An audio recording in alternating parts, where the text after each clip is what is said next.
Senhor, podes perceber quem sou, podes ver se há em mim um verdadeiro adorador. A minha oferta ofereço a ti, Deus meu, pra reconhecer que nada tenho, tudo é teu. Quero te adorar, ainda que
Senhor, a tua glória está aqui, a sua presença é real nesse lugar.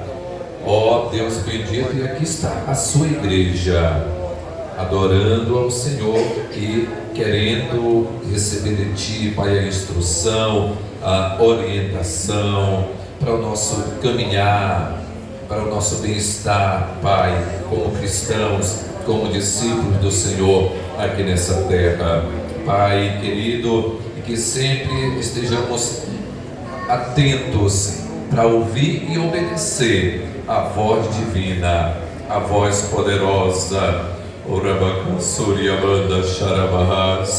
E agora, Pai, lhe pedimos, usa o teu filho que vai ministrar sua palavra, Deus Santo, e fala com todos nós, em nome de Jesus. Amém. Meus irmãos, vos saúdo com a paz do Senhor. Estamos um pouco roucos, passamos 12 dias nessa virose vai e volta. Pensei até em ligar o pastor, mas melhoramos um pouco. Estamos aqui com os irmãos, dele para aprender e dividir aquilo que Deus compartilhou conosco em nosso coração. Glória a Deus pela vida da igreja, vossas condições, pela vida do ministério. Eu sempre costumo dizer, se não estivesse aqui não seria problema nenhum. Essa igreja bem servida do seu pastor e todos os demais obreiros que estão aptos, preparados para toda boa obra. Queridos, por gentileza, Mateus capítulo de número 19, versículo de número 3 até o versículo de número 6. Mateus capítulo de número 19, versículo de número 3 até o 6. Todos os irmãos encontraram? A minha tradução está dizendo assim: alguns fariseus aproximaram-se dele para pô-lo à prova e perguntaram-lhe: é permitido ao homem divorciar-se de sua mulher por qualquer motivo? Ele respondeu: vocês não leram que no princípio o Criador os fez homem e mulher e disse: por essa razão o homem deixará pai e mãe e se unirá à sua mulher, e os dois se tornarão uma só carne. Assim eles já não são dois, mas sim uma só carne. Portanto, o que Deus uniu, ninguém separe. Muito obrigado, queridos. Era costumais os fariseus chegar e tentar pôr Jesus à prova. O que me chama a atenção é que eles fazem uma pergunta maliciosa, mas o mais interessante de tudo é que Jesus se utiliza da antiga aliança. Em todas as respostas e o que Jesus se utiliza, sempre você vai ver o Antigo Testamento. Por que isso? Porque ele não tinha morrido, o véu não tinha se rasgado e toda a lei apontava para ele, e ele é o Logos de Deus, a palavra, o verbo.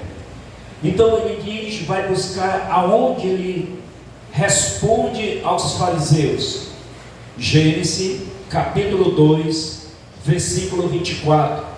Quando nós olhamos para este versículo, está escrito: por esta razão o homem deixará pai e mãe e se unirá à sua esposa e tornarão só uma carne. Ele se utiliza desse versículo, e tomando como base este versículo, eu quero dividir algo com os irmãos nesta noite. Quando nós falamos de família, que falamos na quarta, construímos lá, quando nós nos utilizamos do Salmo 127, e alguns princípios nós vamos ter que tratar nesta noite. E uma das razões que Jesus fala, ele diz: deixará o homem. quando nós ouvimos essa expressão e lemos dessa forma, nós pensamos logo, e é bem verdade, um homem adulto. Isso é bem verdade. Ou quando não, nós olhamos para definir um gênero também. Mas quando a Bíblia está se referindo a isso aqui, ela se refere tanto a homem como mulher. E o que me chama a atenção é que esse texto aqui, quando nós passamos a meditar nele, quando fala de homem, está falando de maturidade. Olha como isso é interessante. E eu comecei a orar e Deus trouxe ao meu coração, porque a maturidade, ela é física, mental e espiritual. A maturidade, ela é física, mental e espiritual. Física, ela acontece no sentido natural. Por exemplo, estão aqui as crianças. Eu não tive o privilégio de sentar lá, mas hoje me tornei adulto. É normal. Todo domingo o senhor lê aqui aniversário de pessoas ficando mais idosos. Isso é natural. Então, alcançando uma maior idade. Mas o que me chama a atenção é que essa maturidade, entendamos bem que ela é mental e é espiritual também. Esse processo, ele não acontece de uma forma natural, de maneira nenhuma. Esse processo mental e espiritual, ele não acontece de uma forma natural, simples, apesar de ele ser progressivo. Mas não é assim que se adquire, porque nós estamos falando de cristão, e cristão que vai constituir uma família. Quer ver exemplo? Abra sua Bíblia. Eu gosto de ler os versículos. Vamos ver mental para que os irmãos possam entender. Gênesis capítulo de número 37. Quando eu falei que maturidade não quer dizer uma pessoa já antiga, mas fala homem, mas sim de maturidade. Olha o que diz Gênesis capítulo 37, versículo de número 12, diz: esta é a história da família de Jacó. Quando José tinha 16 anos, entendamos isso, tinha 16 anos, pastoreava os rebanhos com seus irmãos, ajudava os filhos de Lia e Bila e os filhos de Zilpa, mulheres de seu pai, e contava ao seu pai a má fama de seus irmãos. 16 anos. Os irmãos dele eram tudo mais velho, pastor. Maturidade mental fala de discernimento entre o que é certo e o que é errado. 16 anos. Ele poderia ser levado sempre os irmãos, ser induzido ao que os irmãos estavam fazendo, mas ele, em vez de ser induzido, ele chegava em casa e dizia: o que eles estão praticando, pai, não é certo. Maturidade mental, discernimento. No capítulo 39, é bem sabido da igreja que José foi bem novinho levado para o Egito. Nos chama a atenção que ele, chegando no Egito, ficou como mordomo, não como governo, mas cuidava. Faraó chega e diz: olha, tudo que tem na minha casa, você é responsável, e ninguém há maior do que você dentro da minha casa. E ele ficou a comandar. Certa oportunidade, está lá no capítulo 39, eu acho que é o versículo de número 8. A mulher de Potifar, está escrito, tentou sediá-lo. Aí disse: o meu senhor, olha que coisa interessante, bem novinho, irmãos, que ele foi levado novo, José. O meu senhor me colocou maior do que todos aqui. Tudo está sob o meu controle aqui. Ninguém pode fazer nada mais do que eu. Mas uma coisa ele me livrou de você. E que mal faria eu, pecando contra o meu Deus e contra o meu Senhor também. Discernimento espiritual, maturidade mental.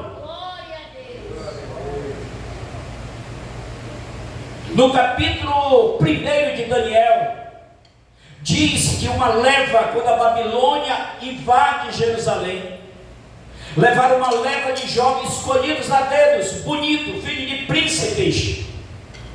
E no capítulo 1, quando tem toda a relação, trocaram o nome e estudar tudo, aí Nabucodonosor chama o seu servo lá e disse: olha, pega esses jovens aí, alimentem ele, façam ele estudar toda a ciência dos caldeus, preparem ele. O que me chama Daniel fala isso. Daniel colocou no seu coração e disse: eu tomei uma decisão. Vem cá, eu não quero comer isso, eu quero ser só legumes e água. Aí mas como é que vai ser? Vocês vão ter que se apresentar. Experimente nos 10 dias. Vocês vão ter que se apresentar no rei. Diz pela decisão de Daniel, quando ele se apresentou, o semblante dele era melhor do que os demais que tinham comidas iguarias do rei. Maturidade mental, decisão, discernimento, o que é certo e o que é errado. Qual é o maior problema que nós como pai temos hoje? Por que nós temos medo do nosso filho sair? Porque nós não temos, ou então enxergamos maturidade na vida deles.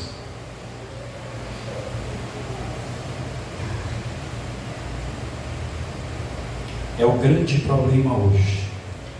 E nós estamos falando em construir família. Vou correr. Quando eu falo de maturidade espiritual,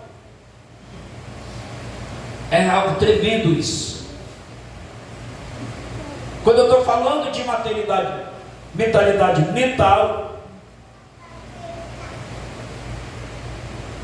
e eu quero falar de maturidade espiritual.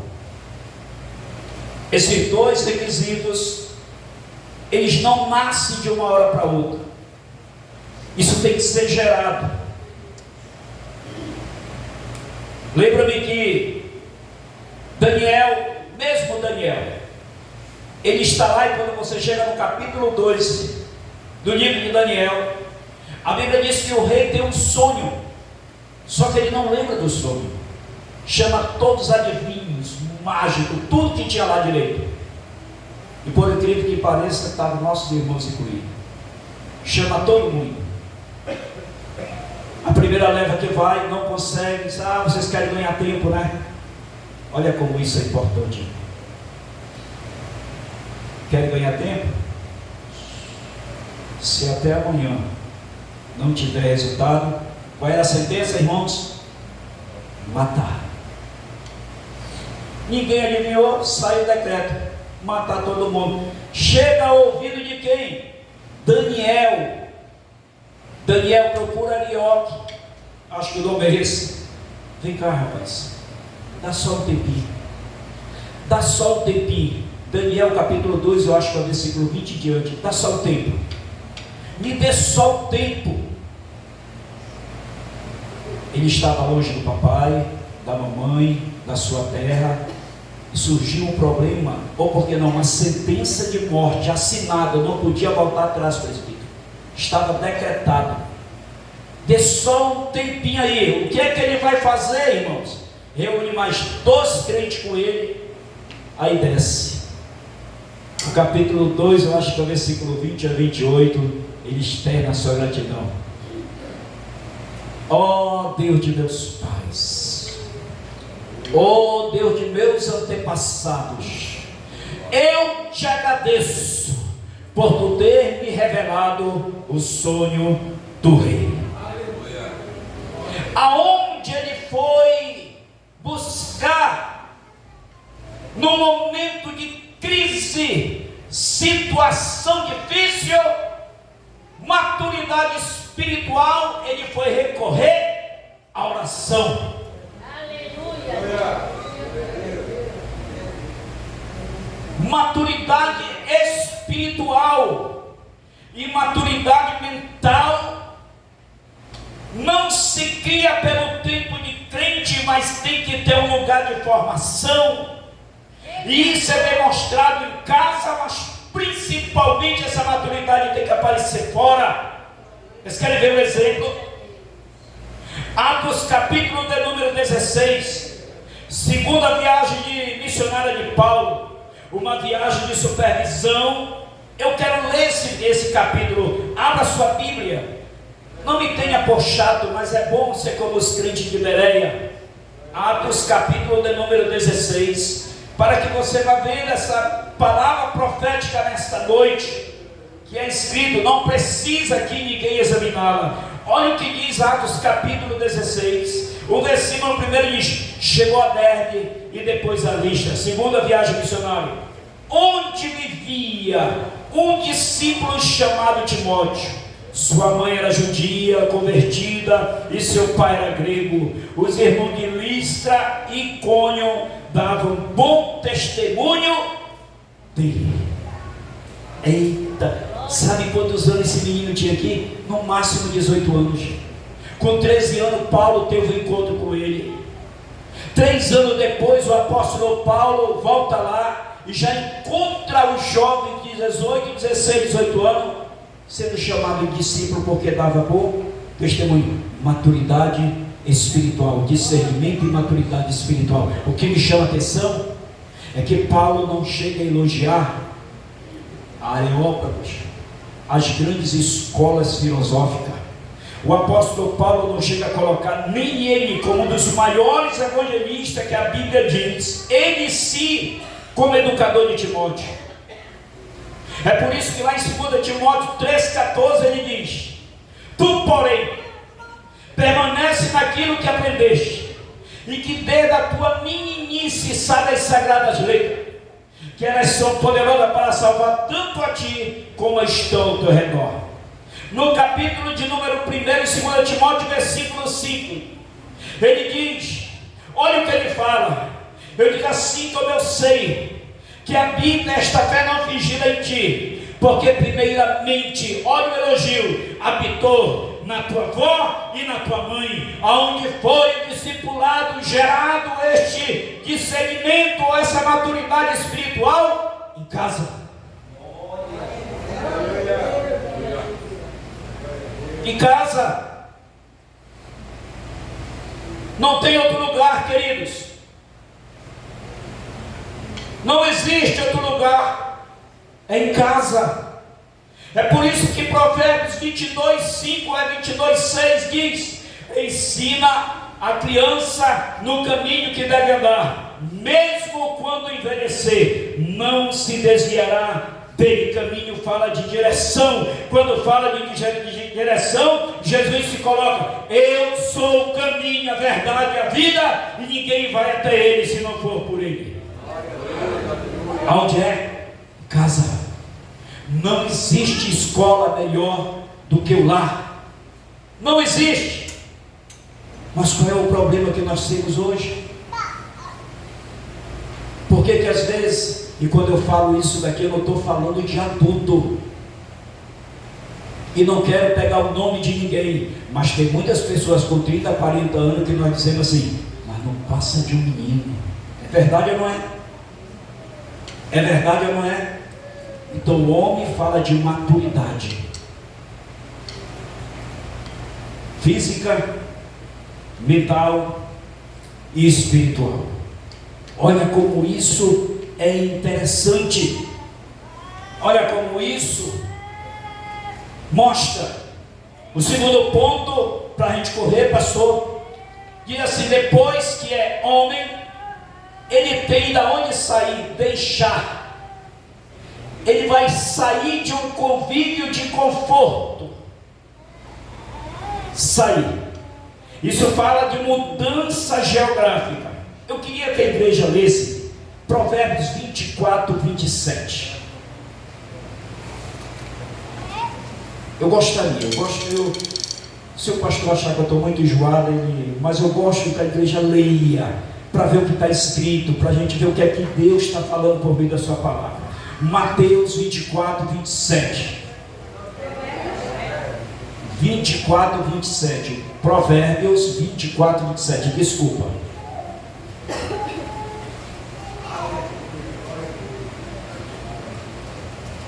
Como é?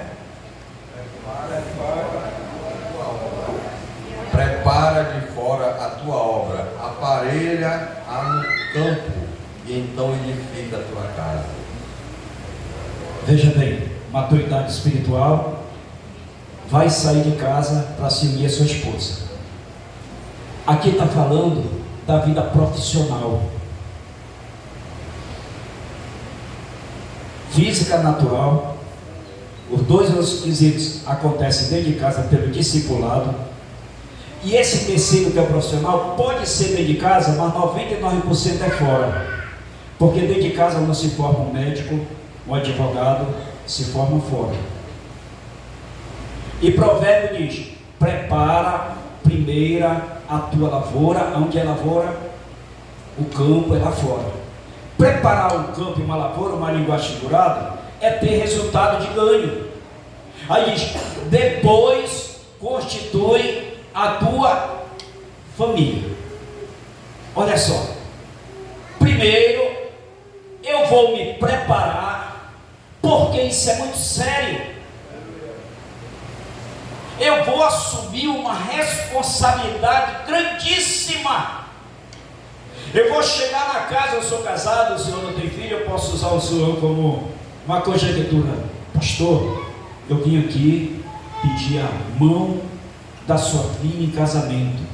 O senhor, sabendo que eu sou um homem maturo, o senhor vai dizer: vá primeiro trabalhar, compre uma casa, depois o senhor vem pedir o resto.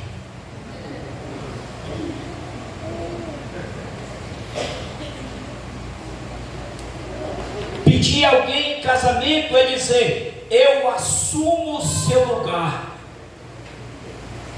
Eu estou chamando essa responsabilidade. Eu não estou falando que aqui tem que ser um advogado, não, mas ele tem que ter primeiro caráter, coragem de trabalhar, pelo menos o mínimo de uma profissão, porque ele vai sustentar uma família. Então, profissional,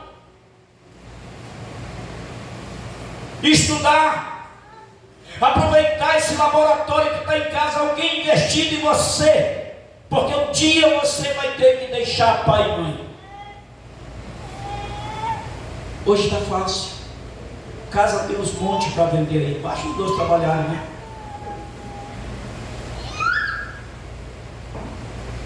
Mudança geográfica. Por quê? Porque quando eu falo de maturidade, eu estou falando de liderança também. Alguém com capacidade para liderar alguma coisa. Mudança geográfica, alguém que vai assumir e assumir. Tem uma cena que eu nunca esqueço, querido. O dia que o meu sogro faleceu, nós fomos para o Jaderlândia. E quando estão descendo ele, o corpo lá na sepultura, passou na minha mente um filme, que todo sábado à tarde, quando eu chegava na casa do meu sogro, ele estava sentado na porta. E essa filha que ele me deu para me cuidar dela, dentro das minhas posses e fora dela, fazendo coisas que só misericórdia de Deus para tê-la. Aí eu me lembrei, quando chegava lá, ele dizia: minha filha, vem cá. Cheio do abraço, ela ia espremer espinho na costa dele e tudo, e ele ficava no cabelo dela, acariciando, aquele carinho, aquele amor. Eu disse: meu Deus, eu comecei a chorar, digo: eu nunca vou ocupar esse lugar. Nunca vou ocupar esse lugar. Nunca ocuparei esse lugar. Vamos correr, falta 15 minutos. Trabalho tem que ser maturidade física, sim. Inclusive, falando da física, eu me esqueci de algo. Segundo a nossa Código Civil, se o doutor estivesse aqui, ele sempre me instrui. Eu não sei se mudou, mas era permitido casar após os 16 anos, mas com a assinatura dos pais. Parece que do governo anterior ele tinha travado isso, eu não sei se está valendo, porque só após os 18 anos é que é legal os dois ir e realizar um casamento. Mas além de ter a idade física, eu quero colocar, acrescentei esses dois: discernimento, que cheguei, diz sensato, e também espiritual, porque nós somos crentes. Terceiro, profissionalmente tem que ter alguma coisa.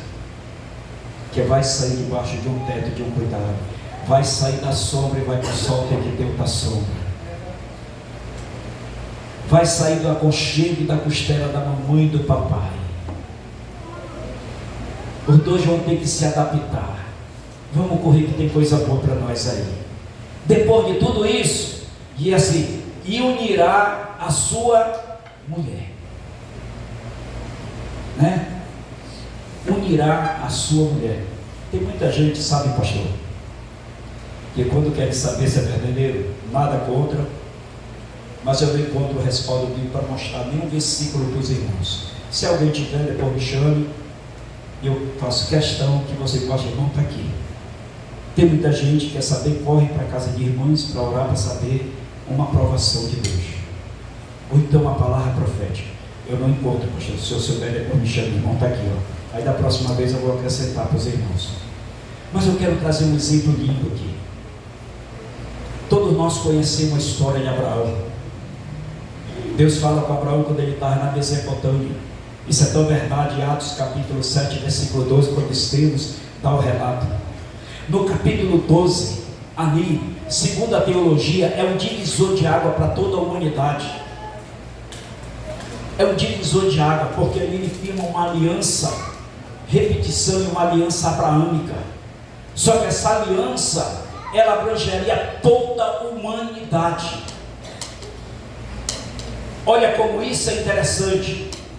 Abraão, depois que o seu pai morre, vem para Ur dos Caldeus, ou vem para Arã. Em Arã, Deus confirma essa aliança. E lá em Arã, antes dele habitar a terra da promessa, Deus lhe faz uma promessa de um filho, seria ele. Abraão insistiu tanto com o seu mordomo, assistiu também com Ismael, insistiu, mas a promessa de Deus era com o seu herdeiro. Mas havia uma dificuldade, que a sua esposa era estéril. Mas Deus fez ela brotar já na sua velhice como Abraão. Tudo bem, Sara morre. Capítulo 24 de Gênesis, olha como isso é interessante. Sara morre, Abraão já está na sua velhice, riquíssimo, riquíssimo. E aqui diz que o texto unirá a sua mulher. Agora, Provérbios 19, 14. Abra sua Bíblia e leia lá. Olha como isso é lindo, meu irmão. Olha como isso é lindo. Essa Bíblia, oh meu Deus, que coisa maravilhosa. Provérbios 19, 14. Olha o que diz aqui. Casas e riqueza herdam-se dos pais, mas a esposa prudente vem do Senhor.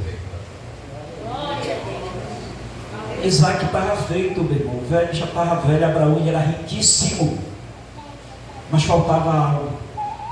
A esposa tinha que vir de Deus. Como é que uma esposa vem de Deus? Como eu tenho, quais são os critérios agora para saber se é uma esposa de Deus?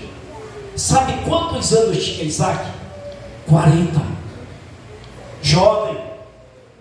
Será que esse homem não tinha capacidade de dizer isso? Pai, eu quero aqui, ó, uma mulher do que mesmo. Qual era o problema? Mas Abraão age, olha só, ele chama seu mordomo e abre lá, acompanhe no capítulo 24. Chama ele e diz: vem cá, já estou velho, estou habitando aqui nessa terra que é promessa de Deus. Vá na terra dos meus parentes, vá lá, na casa do meu irmão Naor, escolha uma que seja da nossa parentela e traga para o meu filho.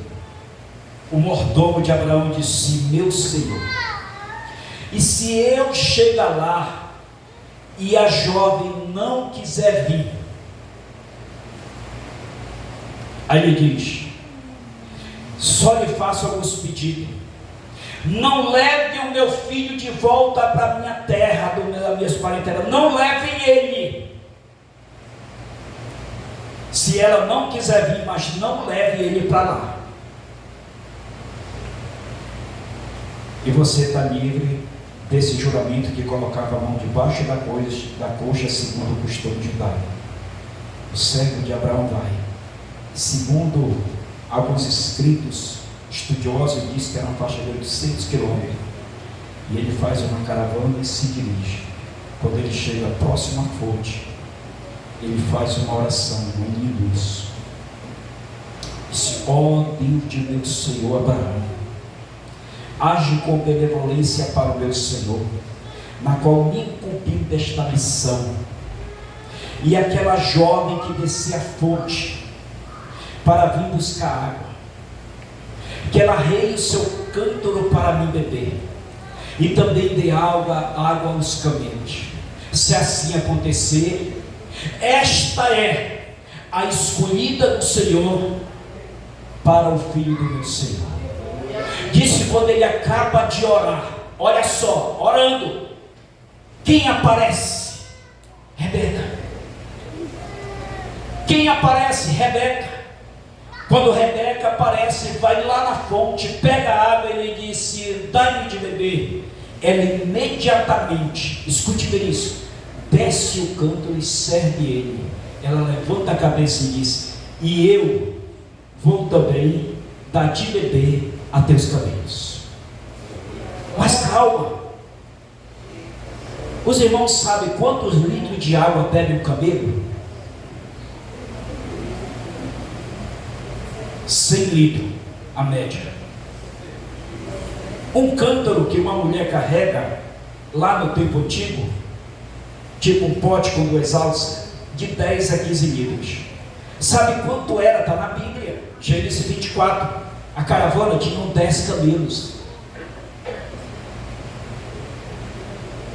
10 camelos. 1000 litros de água ela tirou. Agora, o que nos chama a atenção? Nenhuma mulher era obrigada, estava fora dela, da água para os camelos. Ele cediu a fonte, mas eu que tinha que dar água. E olha o que esse homem faz. Sabe o que isso quer dizer, pastor? É que quando eu sou ensinado em casa, quando Deus está no negócio, aí eu quero ir com o pastor pregou aqui: vós mulheres, sede submissa ao vosso Senhor. O que quer dizer? Ela fez além do que tinha. Isso fala da nova natureza. Se o teu inimigo tiver sede, dá de beber. Pedir para andar uma milha, anda 2. Porque ela era cristã. E qual era a maior preocupação de Deus? De não pegar alguém dos cananeus. Qual era a preocupação de Deus? Porque Deus não queria 2 coisas. Eu quero chamar a atenção da igreja nessa noite. Porque Deus não queria de maneira nenhuma que Isaac voltasse para a sua terra. Porque a promessa de Deus era da terra. A promessa de Deus era Canaã. Não era um dos caldeus. A promessa de Deus para a sua vida é dentro da igreja. Não é lá fora, não é com ninguém de fora. A promessa de Deus é com alguém da tua família. Pode estar no Jaderlândia, pode estar na PU, mas alguém que seja da família espiritual.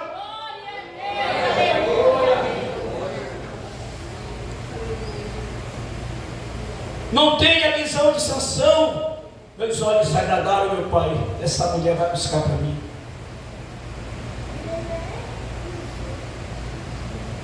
A promessa era comigo para lá.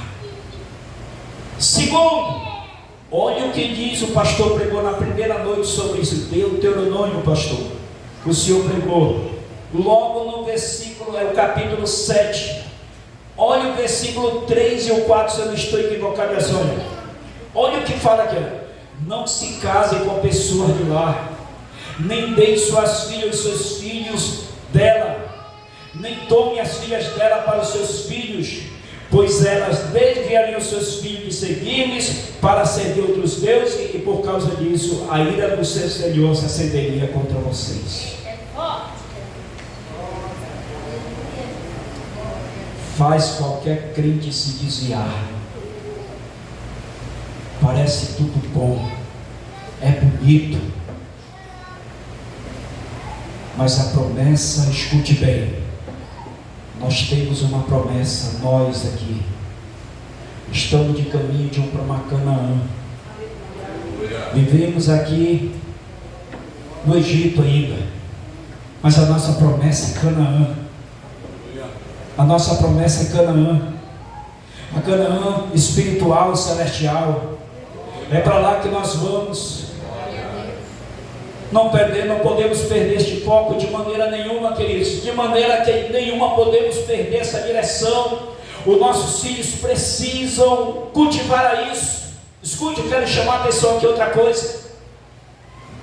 Por que isso? Vocês já pensaram se Isaac volta para lá? Porque a promessa era condicionada ao quê?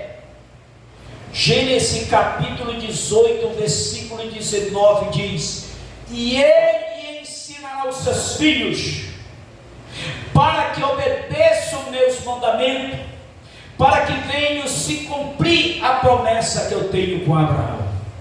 Meu Deus, vocês vão entender?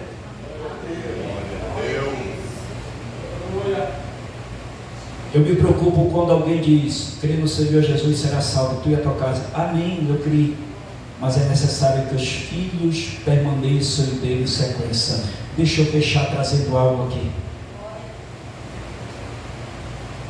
Tem muita gente, pai e mãe, que interfere na vida do filho. Às vezes no lado profissional. O filho canta bem, prega bem. Ah, meu pastor, não sei o que. Não.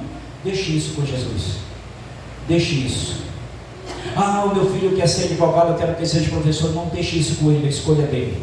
O importante é onde ele estiver, que Deus o use para o nome dele ser glorificado.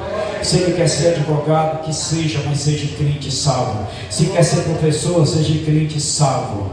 O que ele quiser ser, mas seja crente salvo. Que tenha maturidade física, sim, mas que tenha discernimento, que seja sensato e que saiba ter discernimento espiritual para não ser levado por esses ventos de doutrina que existe. Isso é muito sério que nós estamos falando aqui nessa noite. O tempo já foi. Mas vamos meditar sobre isso nessa noite, porque são famílias que vão ser formadas aqui. Eu vou encerrar contando algo. Há uns anos atrás, uma irmã me procurou, eu dirigindo uma congregação tribulada, a jovem de 14 para 15 anos, e um jovem da igreja também, e disse: irmão, o que é que eu faço? A minha filha está usando a expressão cegueada, não consegue, irmão, e ela está indo bem nos estudos, está bem avançada, e eu quero que ela se forme. Eu digo: a senhora está certa. E eu já botei esse rapaz para correr, ele anda na escola, assim, eu digo: não faça isso, vem cá, chame sua filha e diga: eu vou liberar para você não mandar no pão de casa 2 vezes por semana, quando você não tiver trabalho. Não quero ele na escola, e eu vou examinar as suas médias, e eu quero ele na escola dominical, tudo assim. Não, senhor, não veio, senhor, está fechado. Ele não aguentou 2 meses. Não aguentou 2 meses. Até que a irmã chega: irmão, ele disse que assim não dá para ele. Chama a sua filha e conversa com ela agora.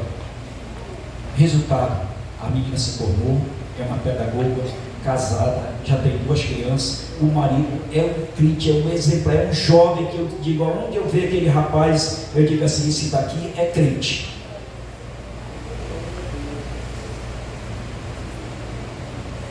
Um aviso para as irmãs: essa juventude bonita, linda dessa igreja, se o rapaz não quer estudar, não quer aprender uma profissão, quer viver na escola atrás de você, 24 horas na sua casa, impedindo o seu crescimento secular, profissional, espiritual, não serve para ser seu esposo. É Bíblia isso. É Bíblia. Isso é Bíblia. Deixará o homem seu pai e a sua mãe e se unirá a sua esposa. Que coisa linda. Jesus pega esse exemplo para nós nessa noite. Eu quero dizer, a igreja fala envergonhado por um lado, eu não tive na idade de vocês esse estudo, ninguém me chamou a atenção para isso. A forma como eu conheci minha esposa, eu não posso relatar, que serve como exemplo para vocês. Mas não deu certo, sim, mas esse daí não serve para vocês, porque nós temos uma regra. Deus usou de misericórdia comigo depois que eu aceitei Jesus. Não façam isso. Guarde essa palavra no vosso coração. Se não servir como cura, que sirva como prevenção. Toda a igreja vai ler agora aqui, que eu estou respaldando 1 Coríntios 11, 13 e 11, e eu vou passar para o pastor. Primeiro, eu quero que a igreja toda leia. Quando eu falei que homem fala a respeito de maturidade, 1 Coríntios 13, 11. Quem achou ele? 1 Coríntios capítulo 13, o versículo 11, nos diz assim: quando eu era menino, falava como menino, sentia como menino, discorria como menino, mas logo que cheguei a ser homem, acabei com as coisas de menino. Outra palavra, a tradução diz: quando cheguei à maturidade. Quando Paulo escreve isso, já era o velho, o Paulo, o velho. Ele tinha maturidade física, mas não tinha discernimento, nem era sensato, nem era espiritual.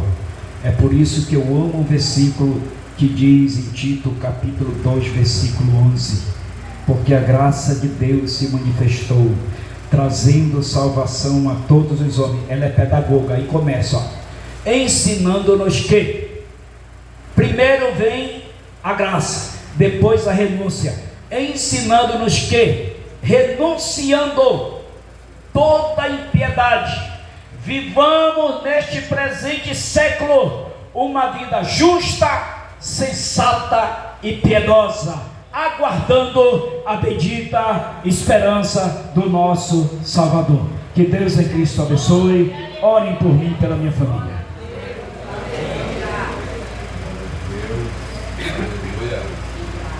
Quantos podem dizer amém? Amém. Vamos nos colocar em pé. Vamos orar a Deus, agradecendo a Ele por tudo. Que palavra é esta, né? Todos nós fomos e estamos edificados com esta palavra. Os moços e as moças, os irmãos, os esposos e as esposas também, todos. Esta palavra é abrangente. Glória a Deus. E eu glorifico a Deus porque longe da minha família, ainda bem jovem, eu procurei alguém da família para unir, e está até hoje, para a glória de Deus. Aleluia. Embora muitos alevantes, mas Deus estava no negócio, e está no negócio, continua no negócio, e é assim que acontece. Amém? A banda vai cantar algum louvor para nós orarmos logo após. Só tenho uma coisa a dizer: esta congregação Yaretama 2, ela está vivendo um ciclo de bênção, de vitórias. Você não encontra um crente do Yaretama 2 falando miséria. Aqui não. Não. Aqui é só bênção, vitória, vitória, bênção. É só isso aí. É no sentido espiritual, é no sentido material, é no sentido físico, saúde. Deus, ele tem agido de uma forma tremenda no meio deste povo. É por isso que eu me sinto muito bem aqui, obreiro Assis. Eu me sinto muito bem aqui. Quando eu não estou aqui, é porque não deu. Não deu. Porque quando dá, eu não perdo a oportunidade de ser abençoado aqui neste lugar. Está pensando que a morte não nos rodeia todo dia? E é bem de perto. Só que o Senhor, Ele tem nos guardado, porque Ele precisa de mim e de você. Ele precisa de mim e de você. Podemos orar? Amém? Levante a sua mão. Querido Deus, Glória a Deus. eterno Pai, Tu és exaltado nos céus e na terra, e Tu tens escolhido para Ti um povo zeloso, especial e de boas obras. Aqui está a Tua igreja, esta congregação Ianetama 2, a qual eu tenho contemplado em todo o tempo que aqui estou, Senhor. O Senhor dispensando as mais ricas bênçãos sobre a vida deste povo, sobre este corpo de obreiro local, aonde o Senhor tem unido as mentes, os corações, os propósitos em um só propósito. Ó Deus, aos pais, aos filhos deste lugar, tem se alimentado do maná celestial, ao qual o Senhor tem usado os teus filhos nos decorrer dos anos, para que todos estejam bem alimentados através da palavra do Senhor. As famílias deste lugar estão alicerçadas, porque têm ouvido e têm comido um maná celestial santo e agradável. Deus de amor, Deus de paz, eu te peço nesta noite, continua abençoando as famílias. Abençoa, Senhor, aos pais, aos filhos. Abençoa, Senhor, os obreiros. Abençoa o nosso pastor. Abençoa, Senhor, aleluia, a cada campanha qual Tu tem colocado no coração do Teu servo, o objetivo delas, para que possamos ser alcançados e abençoados pelo Senhor. Em nome de Jesus, eu te peço que continue conosco, e assim abençoe Teu servo, o presbítero Edivar, sua família, e todos nós aqui presentes, aqueles que não puderem estar aqui por motivos, causa justa, que o Senhor possa também abençoá-lo lá na sua residência, e possa dar vitória àqueles que estão enfermos, que o Senhor possa abrir porta para aqueles que estão de portas fechadas, que o Teu nome continue sendo glorificado neste lugar, para a glória de Deus Pai, o Todo-Poderoso. Amém. Glória a Deus. Amém. Louvado seja o nome de Deus. Aleluia. Muito bem. Recebemos a instrução, recebemos o aconselhamento, e o que está no meu entendimento é isso aí, que a igreja precisa de ministrações dessa forma, dessa maneira, tá? Porque são famílias que constituem a família, a igreja, e as famílias precisam estar bem, tá? As famílias precisam estar bem para que a igreja também esteja bem estruturada, firmada. E eu não gosto de falar muito assim para vocês, de vocês, porque pode dizer, não, porque está falando porque ele é daqui, por isso que ele está dizendo essas coisas. Mas eu conheço um pouco o campo de Castanhal, viu? Eu conheço um pouco e sei o que anda acontecendo por aí, e sei o que está acontecendo aqui também. Então eu louvo a Deus por esse povo e peço que nós permaneçamos em união, tá? Família unida, casamento unido, orando, o casal junto, isso é muito importante. Eu vou conversar um negócio para você. De madrugada, quem me chama para orar é minha esposa, porque senão eu vou direto. Aí ela me chama, aí nós vamos orar. Mas pensa num negócio bom, viu? Então, esposo, você não consegue também acordar pela madrugada? Esposa, você está autorizada a a chamar o esposo pela madrugada, tá? Para orarem juntos. Amém? Você que está sentado, por favor, levante-se. Nós vamos agradecer a Deus. O presbítero já fez a oração, orou pelas famílias. Aí na sexta-feira a banda Júbilo vai cantar novamente. Na sexta-feira, só para dar o desconto, viu? Então vocês vêm sexta-feira, Deus. Estenda a sua mão assim. O amor de Deus, nosso Pai, a graça do Senhor Jesus, a comunhão e a consolação do Espírito Santo sejam com todos nós. E o povo de Deus diz: amém. E a vitória é nossa. Se Deus é por nós, podemos todas as coisas. O Senhor é o nosso pastor. E operando Deus, igreja. Amém. Deus abençoe. Se houver alguém para se reconciliar ou aceitar Jesus como Salvador, vem aqui na frente, que nós queremos orar por sua vida, tá bom? Deus abençoe. Que noite especial, que noite maravilhosa. Deus continue abençoando a vida de todos vocês que vão assistir esse culto, tá? Deus abençoe.